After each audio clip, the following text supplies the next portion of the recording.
हनुमान् श्रीपदो वायुपुत्रो रुद्रो नघोजरः अमृत्यवीरवीरश्च ग्रामवासो जनाश्रयः धनदो निर्गुणः शूरो वीरो निधिपतिर्मुनिः पिङ्गाक्षो वरदो वाग्मी सीताशोकविनाशकः शिवः शर्वत्परो व्यक्तो व्यक्ताव्यक्तो धराधरः पिङ्गकेशः पिङ्गरोमा श्रुतिगम्यः सनातनः अनादिर्भगवान् देवो विश्वहेतुर्जनाश्रयः आरोग्यकर्ता विश्वेशो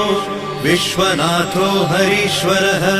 भर्गो रामो रामभक्तः कल्याणप्रकृतिस्थिरः